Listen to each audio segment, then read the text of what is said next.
She's lying. Arrest him right now! The judge was about to bang the gavel when a calm voice came from the back of the courtroom. Your Honor, may I say one thing? Everyone turned. A man in simple clothes stood up slowly. No suit, no badge, just tired eyes and a straight posture. The same man Karen had been shouting at for the last 10 minutes. The same man she accused of trespassing, threatening her and faking ownership of the land. She smirked when she saw him stand. Look at him acting brave now, she whispered loudly. He's just trying to escape. The judge looked at him for a second. You have 30 seconds. The man nodded. That woman called the police on me 3 times. She towed my car from my own driveway. She locked my house while my daughter was inside. And today she's saying I'm a criminal on my own land. He paused, then added softly, I didn't fight overseas to come back and beg for my own front door. A few people in the courtroom shifted in their seats. Karen rolled her eyes. Here we go with the fake soldier story again. He tells everyone this drama. The man reached into his pocket. Not fast, not angry, just slow and steady. He placed something on the table in front of the judge. A small worn ID card. The judge picked it up, looked at it once, then again. The room went quiet. Karen laughed nervously. That's fake. He probably printed it. But the judge didn't smile.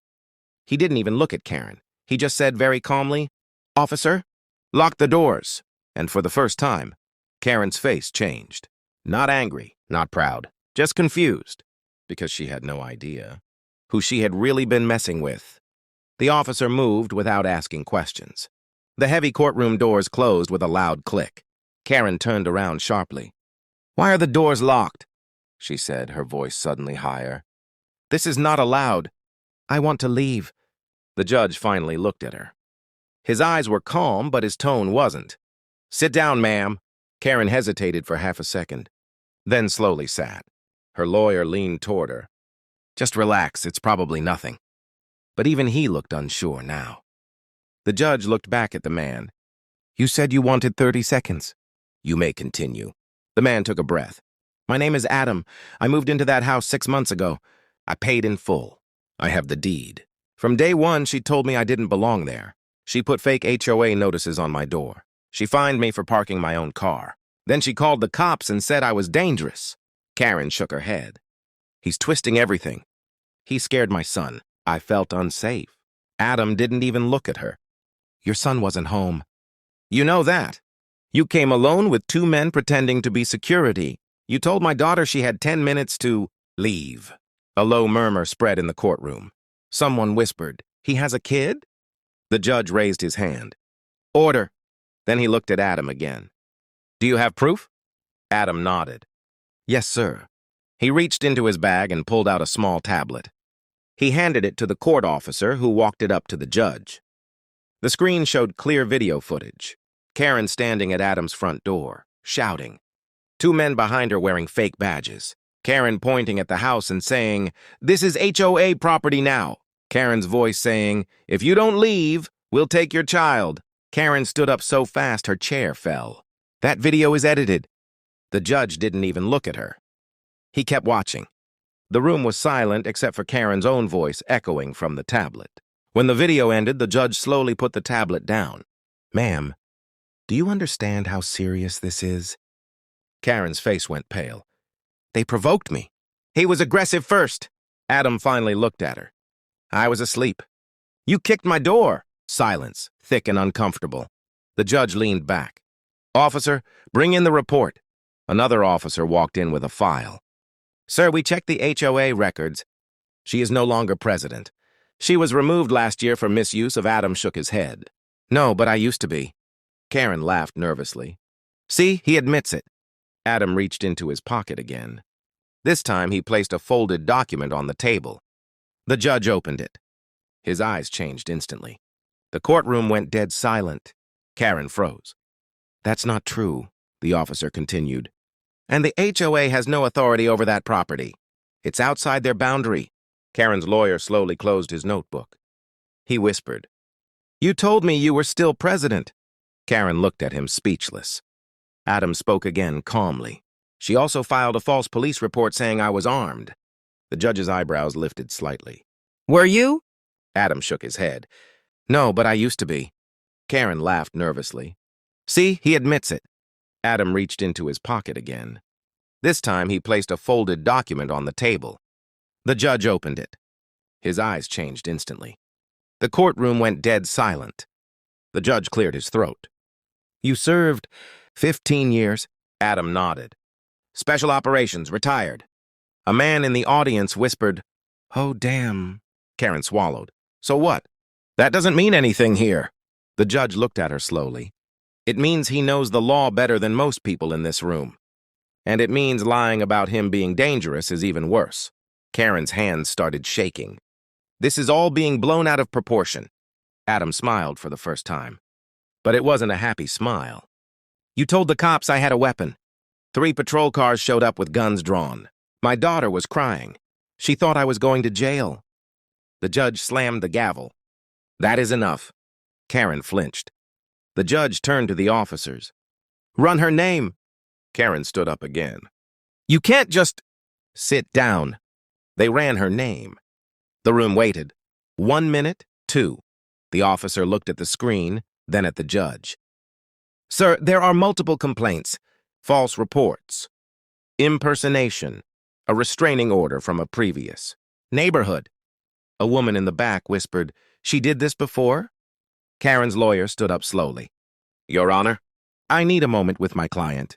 The judge shook his head. You've had enough moments. Adam spoke again. There's one more thing. Karen snapped. Of course there is. Adam looked at the judge. She doesn't own the land she claims either. Karen's eyes widened. That's a lie. Adam nodded toward the officer. The real owner is Karen's mouth opened, but no sound came out. The officer checked the file on his tablet. That's correct, sir.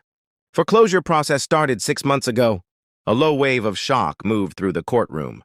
Karen looked around like she was seeing everyone for the first time. That's private information. You can't say that here, Adam replied calmly. You made my life public. You live-streamed me. You posted my face in HOA groups calling me a criminal. Karen's voice broke. I was just trying to protect my neighborhood. Adam shook his head slowly. No, you were trying to control it. The judge leaned forward. Ma'am, you accused this man of crimes he didn't commit. You impersonated authority. You brought fake security. You threatened a child.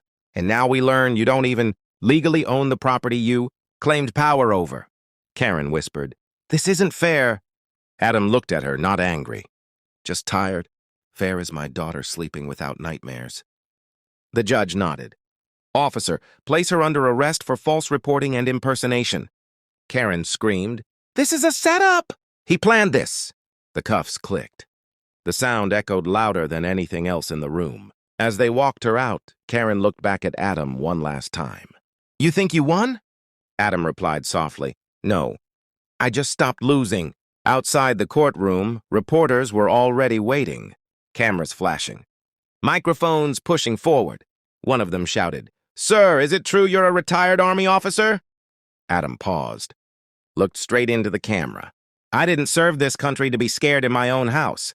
The clip went viral that same night, and for the first time in months, Adam went home without locking the door in fear. Adam thought it was over, that the courtroom was the end of it. But the real trouble started the next morning. He woke up to his phone vibrating nonstop. Missed calls, messages, unknown numbers. When he opened social media, his face was everywhere. Headlines, clips, comments, some calling him a hero, some calling him a liar. One post stood out. It was from an account with no profile picture. You think she was alone? You don't know who you messed with. Adam felt that old feeling in his chest, the one he used to feel before missions. Quiet danger. 2 hours later, his neighbor ran across the street, breathless.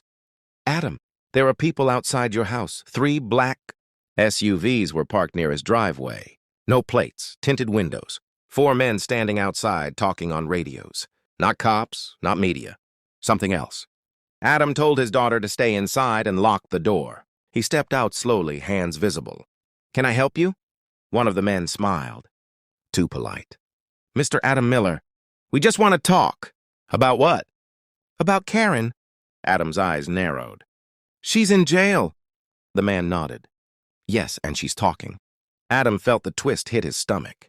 Talking about what? The man's smile faded. About a lot of people who don't want their names in court.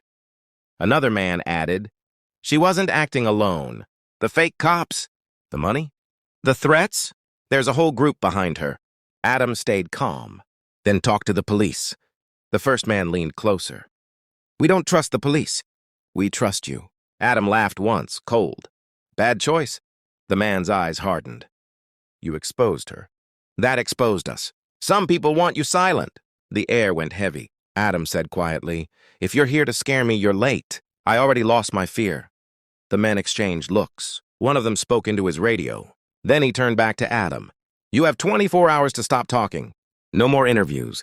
No more posts, or things will get messy. Adam didn't blink. Is that a threat? The man shrugged. It's a warning. The SUVs drove off. Adam stood there staring at the empty road. Then he pulled out his phone and dialed a number he hadn't used in years. Hey, it's me, he said. I need a favor. On the other end, a familiar voice replied, I was waiting for this call. That night, Adam didn't sleep. He sat by the window, watching. At 3:17 a.m., a shadow moved near his fence. He whispered to himself, so, you chose messy. The shadow didn't jump the fence.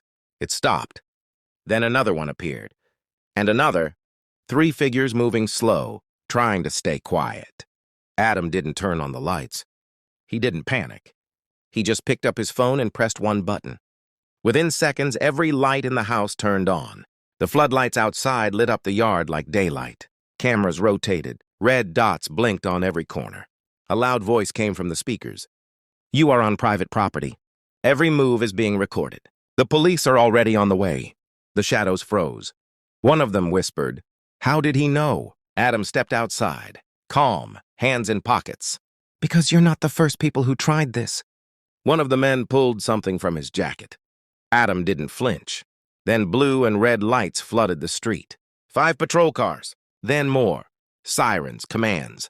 On the ground, now! The men ran. 2 were caught instantly.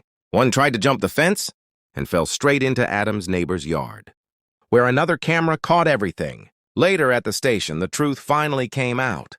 Karen wasn't just a crazy HOA woman. She was the front face of a real network. People who used fake rules, fake authority, and fear to push families out of valuable land. She picked the wrong target.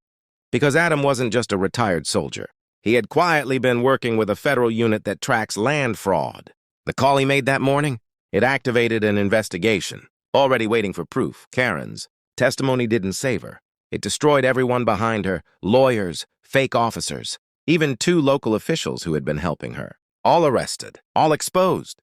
Weeks later, Adam stood in his driveway again. No cameras, no police. Just his daughter riding her bike in circles, laughing. A reporter asked him, do you feel like a hero? Adam shook his head. No, I just wanted peace. The reporter said, any message for people like Karen? Adam looked straight into the camera and said the line that went viral everywhere. You can pretend to own power, but real power doesn't knock. It waits. That night, Adam slept with the windows open. No locks, no fear. And for the first time since he came back from war, he finally felt like he was home.